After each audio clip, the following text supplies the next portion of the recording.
What up, though? It's People Chat 1983. Back with you with another review. Thank God for joining me on this review. You are the real MVP. That's right. That's right. Give it up for yourself. Don't forget to hit the like button for you, boy. Leave a comment in the comment section down below. Don't forget to subscribe for more future live streams and videos like this. And share this video with your friends and family. Stay tuned that the People Chat 1983 goes live on a daily basis between 4 o'clock p.m. Eastern Time, 1 o'clock West Coast. That's 4 o'clock p.m. Eastern, 1 o'clock West Coast. And today we are here on a Monday or Tuesday. We hate on a Tuesday, guys. And we are here to do a Monday Night Raw review. Let me guys know if you guys saw Monday Night Raw last night. So we're about to get right into it. Hope everybody's doing well physically, mentally, and emotionally this day. And slept like kings and queens last night. In the beginning of Monday Night Raw, we saw the entrance of the Intercontinental Champion, Braun Breaker. And also we saw the entrance and enter into the arena as Yeet, Yeet, Yeet, Yeet, Yeet. Jey Uso walking his way into the arena, as we all know that Jey Uso has an Intercontinental Championship opportunity against Braun Breaker tonight on Monday Night Raw. Then we also saw the appearance of Drew McIntyre as he also entered the arena. And then we also saw Dominic Mysterio along with Liv Morgan while in the work camp drove into the arena in a lowrider. Do that remind you of somebody? Viva la Raza, Eddie Guerrero, right? And then as those two was into the arena out of nowhere, Bronson Reed and Braun Strowman ended up brawling it out backstage and completely tried to like kill one another backstage. Damn, that's crazy. So the first match we have is Sami Zayn versus Kaiser. So what happened is that Kaiser was arguing with the referee. He looked like he was upset with the referee. And out of nowhere, Sami Zayn with the suplex onto the turnbuckle onto Kaiser. Then Sami Zayn goes to put out a kick, but then he got kicked by himself, integrated to the face by Kaiser for the 1-2, and then Kaiser kicked out by Sami Zayn. Meanwhile, he got way better talking about something. Stay down. I'm like, stay down. What are you talking about? And then that's when Kaiser looked at the crowd, looked like he about to put Sami Zayn to rest. So he was about to go for the Sister Abigail. He's ready to Sister Abigail. But then that's where Sami Zayn reverses it with a German suplex. And then followed by the Sami Pele kick by Sami Zayn. He went for the cover. 1, 2, 3, and Sami Zayn was able to defeat Kaiser in this match. Here is your winner, Sami Zayn! But then, right after he picked up the victory, here comes Gunther walking down to the ring. And then he says, pick up the microphone, and Gunther, as he heads to the ring, he says this: Sami, for weeks, you've been begging me to a match for the World Heavyweight Championship. Well, I have seen enough. They comes up to the part of the ring, help up with a ring apron, and says to Sami Zayn, if you really want this more than anything else, then I think Ontario, California is the right place for it. I think tonight is the right time for it. To step up to you and tell you right here, right now, no. So once again, Gunther has denied a match against Sami Zayn for the WWE World Heavyweight Championship. Why? Because he don't want to get his ass whipped again.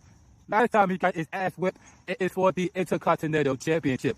This time, he don't want to be for the World Heavyweight Championship because he knows the same thing that happened to him when he lost the Intercontinental Championship. It's going to happen to him for the WWE World Heavyweight Championship. Let me guys know if you guys think the same way. Let me know down in the comment section down below. Because why? We want to hear from not just you, but you, and boo! So we got a backstage segment with The Miz. As The Miz get ready to prepare himself, I don't know why he thought that was a great idea to challenge Bronson Reed, knowing that he don't have a great record when it comes to wins and losses. He pretty much up there when it comes to wins and losses. Just like Solo is on a losing streak, so is The Miz. Well, at least The Miz, unlike Solo, has won a few matches here and there versus Solo. But anyways, The Miz was getting ready for a match against Bronson Reed. And then out of nowhere, here comes Karrion Kross. As Karrion Kross says to The Miz, so The Miz said to Karrion Kross, Ross, I don't have time to talk. I got boxing week to prepare for. And then that's when Karrion Kross said to The Miz, I know, I just come and check on you, make sure that you know exactly what you are doing.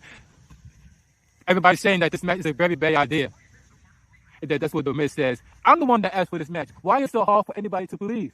And then that's when Karrion Kross says, that's exactly what I told them. Look, because you are not that's very, very messed up how that nobody's special right here anymore. And then that's where The Miz says, where's your anger? What do you want? And then that's what he says, man, I just want you to be The Miz. I want you to be the guy that doesn't care about anybody says in the back. I want you to be the guy that goes out there and do whatever it takes to win the match. You know how to do that. Monsters, everybody talk about the battle of monsters? Nah. Monsters come in all different shapes and sizes. And that's what Miz says. Yes, they do. And heads to the ring to face Bronson Reed. So The Miz is in the ring. And then here comes Bronson Reed. Get ready to step into the ring for whatever reason, being called out by The Miz. Now, he wants to revenge what happened to R-Truth. But everybody knows that The Miz do not stand a chance against somebody like a Bronson Reed. Because if R-Truth was able to defeat somebody like a Bronson Reed, what makes you think that The Miz can? Huh? But anyways, she comes, and then next thing you know, Braun Strowman ended up out of nowhere from the crowd with a dive clothesline onto Bronson Reed. Next thing you know, it's a fight between Bronson Reed and next thing you know, there's a brawl breaking out between Bronson Reed and Braun Strowman outside of the ring. Meanwhile, The Miz is looking on saying, hey, what's going on? At the end, you see a big toe slam onto the hardest part of the ring by Braun Strowman, and then that's what The Miz, and then that's when The Miz came over to Braun Strowman and said, hey man, I have the match, what are you doing? Why are you interfering in my match? And then that's when Braun Strowman saying that this match is way over your head, Miz. You don't stand a chance. And then that's when you see Bronson Reed with a freaking suicide dive onto not just Braun Strowman, but also to The Miz. And then next thing you know, a whole bunch of security decided to show up and stop the fight between Bronson Reed and Braun Strowman.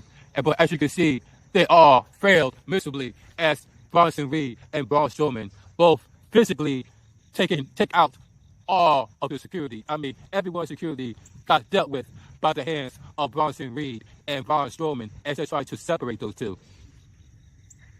He's headbutting security. You see Bronson Reed throw one security right on top of the other security and then do a freaking splash, a tsunami on the both of them at the very same damn time. And then that's what we see, a double toe slam by Braun Strowman onto these two security guards. I mean, they're just wiping every one of security out, which is exactly why it says that they need to hire bigger and better security. The ones that are built like refrigerators you see at the club, those bouncers. That's exactly what WWE needs to hire. They need to hire, instead of hiring security, they need to hire bouncers, because you'll see how big those bouncers are. They're like the size of Bronson Reed, but they're also taller than Bronson Reed. So that's exactly what they need for security. They need someone like they need bouncers to hold back the fights between WWE superstars. And then next thing you know, those two end up stirring up with each other. But then here comes more security and more security. Adam Pearce has sent up every security that is backstage. But it seems like none of them, and I mean none of them, was able to stop the fight between Bronson Reed and Braun Strowman. You see those two was trying to do a superplex off of a second turnbuckle, but then you see the security put a stop to that. Well, at least they tried to. And then that's where you see Braun Strowman with a freaking drop kick onto Bronson Reed, knocking him out of the ring. And then next thing you know, you see Braun Strowman scoop in a slam and a power slam two of their top security. Let me guys know what you guys think about the feud that is going on between two monsters and Braun Strowman and Bronson Reed. So the next segment is between Dirty Dom, Mysterio, and the WWE Raw Women's Champion, Liv Morgan. So Liv Morgan says this: I promised to take everything from Rhea Ripley, and that's exactly what I did. The Women's World Championship, mine. The Judgment Day, mine. And the most gorgeous man in the entire world, Dominic Mysterio. Says, oh, Liv Morgan. After the crowd booed them. Then she said, and then 2 weeks time to Liv Morgan revenge tour finally. And then if she was interrupted by none other than Rhea Ripley. She said, Liv, honey. I'm gonna need for you to shut up, okay? And before you could go around running around because it seems like you can attack me from behind, I just wanted you to know that I'm not gonna hit you, okay? So you can take it easy. I'm not gonna hit you, all right? I actually, as the fans chant, mommy. Then she said, you hear that, Liv? She said, shut up! Said Liv Morgan. She said, I actually have something that I need to tell you.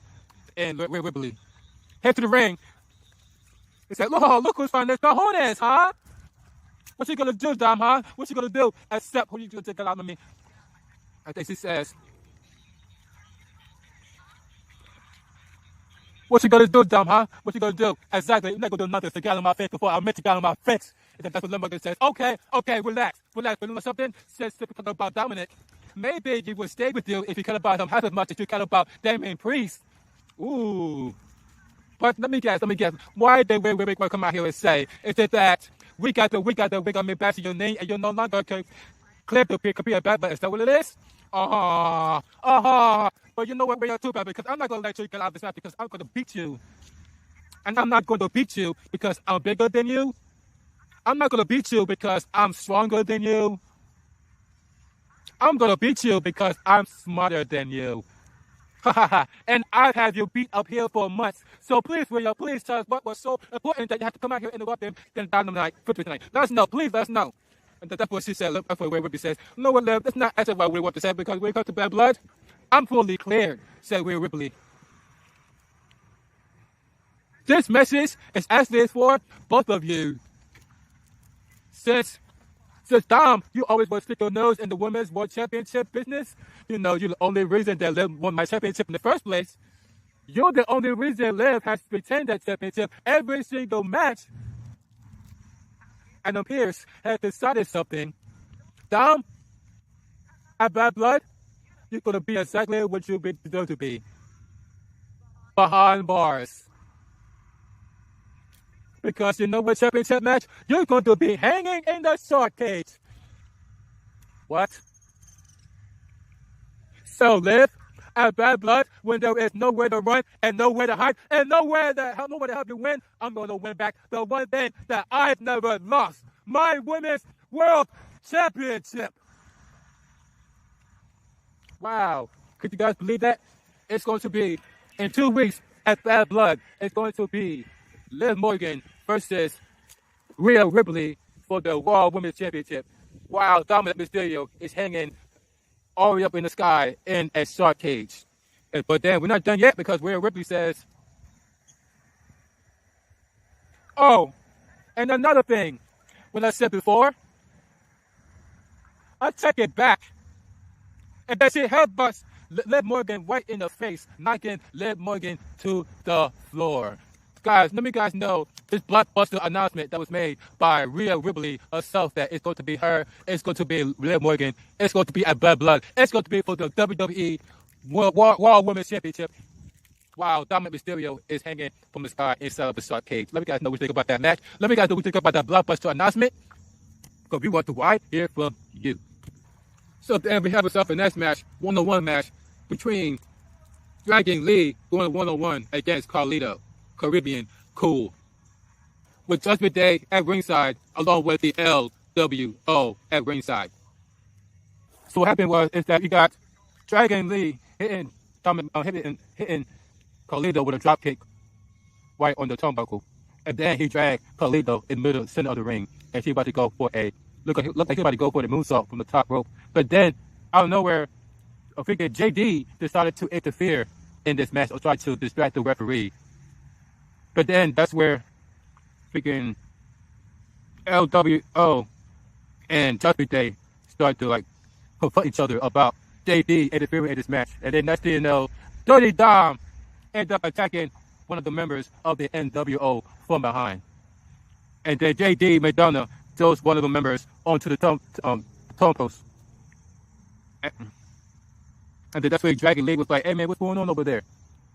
And then next thing you know, you see out of nowhere, Rey Mysterio drops in on Dom Mysterio. I mean, literally drop in on Dom Mysterio to even up the score. And then that's when Dragon Lee with a schoolboy for the 1-2, and then Carlito was able to kick out. Carlito throws him on the turnbuckle. Dragon Lee kicks him in the face with a boot, and then followed by a Twister World Slam for the 1, 2, 3, making Dragon Lee the winner of this match as he represents the LWO. So we got ourselves a next match. It's a women's tag team match between Damage Control versus the Holy Union. So what happened was is that it's a roll up by Aladon for the 1-2, but then that's when Apple-Fire for the 1-2, and then she kicks out, and then a forearm by Aladon. Apple-Fire with the schoolgirl 1-2, but then a kick out by Io Sky, and then that went over to the tumbles, over to the Aladon tagging, Apple-Fire tagging Aladon in. But then she got kicked out of the kicked to the face by another than Kairi Sane, knock her out onto the outside. And then followed by a flying elbow onto Apple-Fire from the top rope all the way up to the outside. And then followed by a moonsault by Kairi Sane onto Apple-Fire for the 1, 2, 3, making Damage Control the winner of this match against the Holy Union. And then we got ourselves a next segment. It's none other than Drew McIntyre explains why he told everyone CM Punk not to have this match against him inside of a Hell in a Cell. So Drew McIntyre says,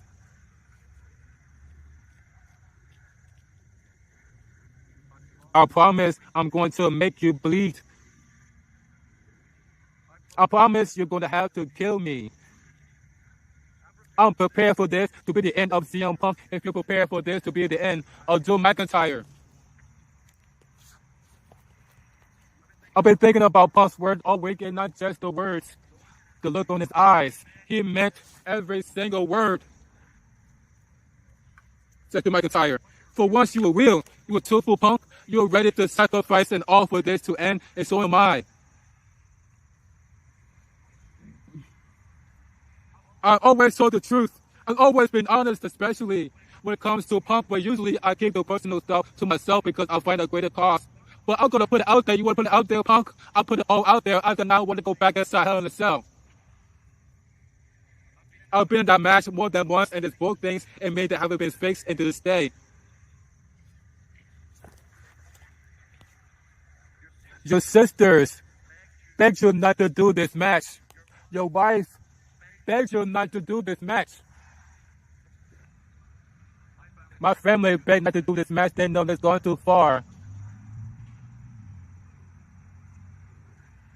My wife has begged me for months to get away from you because she can see what it's doing to her husband mentally.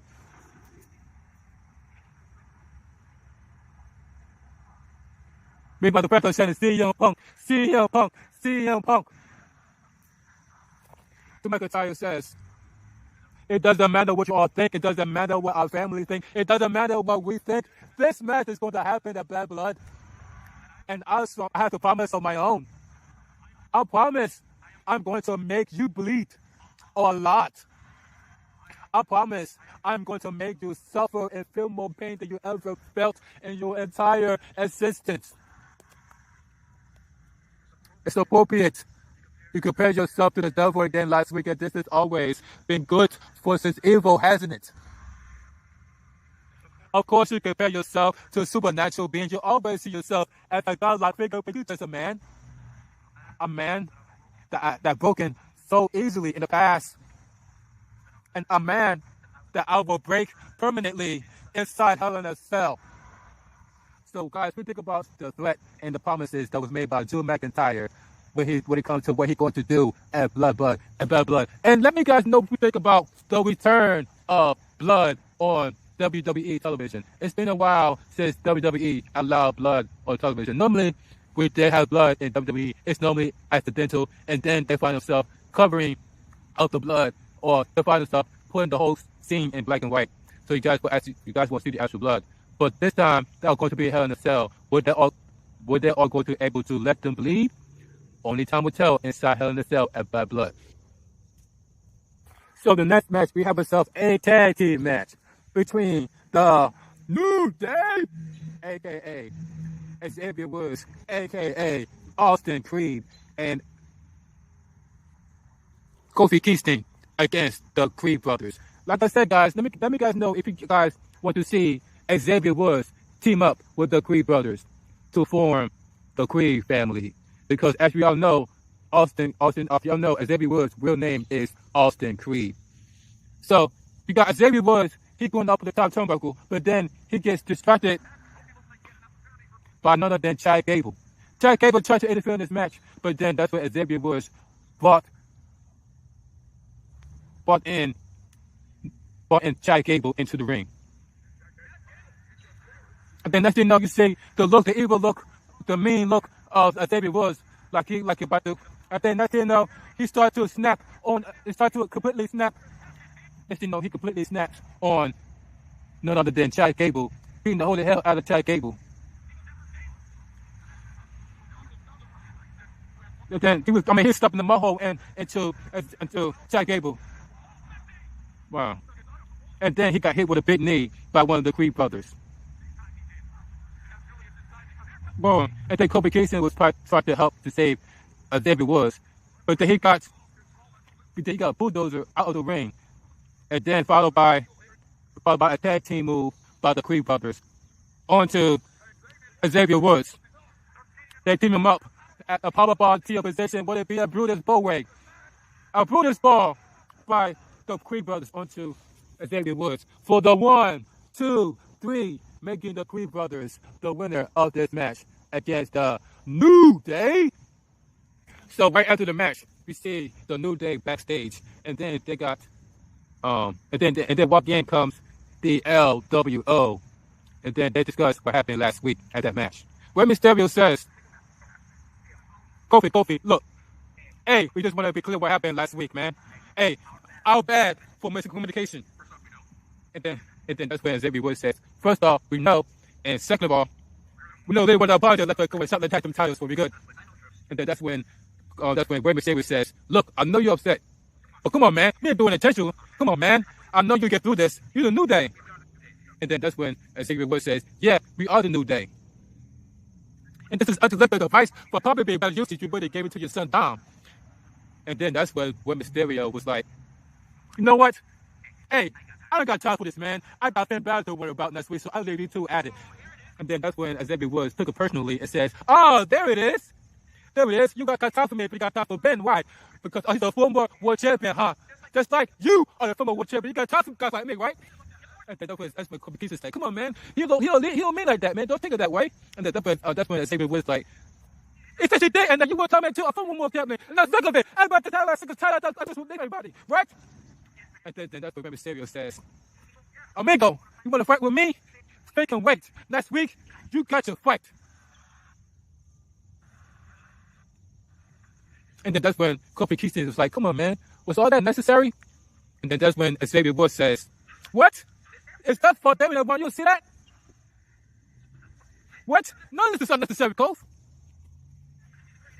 So what you think about the match coming up next week between Xavier Woods and Rey Mysterio? And guys, let me know what you think about the frustrations of Xavier Woods being the only member of the New Day not having a single title after being here in the WWE for years. Let me know what you guys think about that in the comment section down below. Do you feel up the same way as Xavier Woods, mad that he hasn't had a single title shot or a single title run since being part of the New Day versus Kofi Kingston and Big E? And then we got yourself another backstage segment with none other than Damian Priest. So Damian Priest says this about Finn Balor and the history he has with the New Day and how he ended up with the Judgment Day.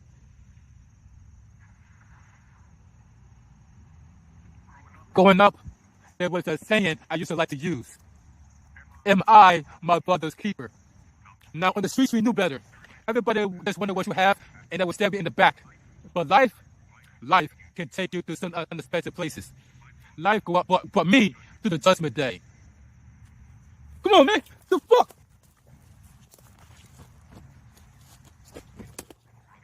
Bye-bye, y'all. Almost got to be there. So, as I was saying, we became a family. A family that gave me a brother to keep. Finn Balor.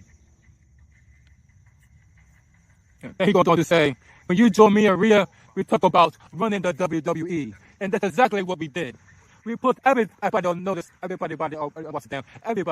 But you always wanted to be about you. And then what happened? We're Ripley because we're champ. I shed a tear because I was proud of my sister. You stand in the corner with the face of envy. And then I became world champion. On camera, nobody was happier for me than you. I'm happy, but when the camera stopped rolling, you were the first person out the door with the same face of envy. I should say the comment because I know better. You might think my heart makes me weak. Am I my brother's keeper?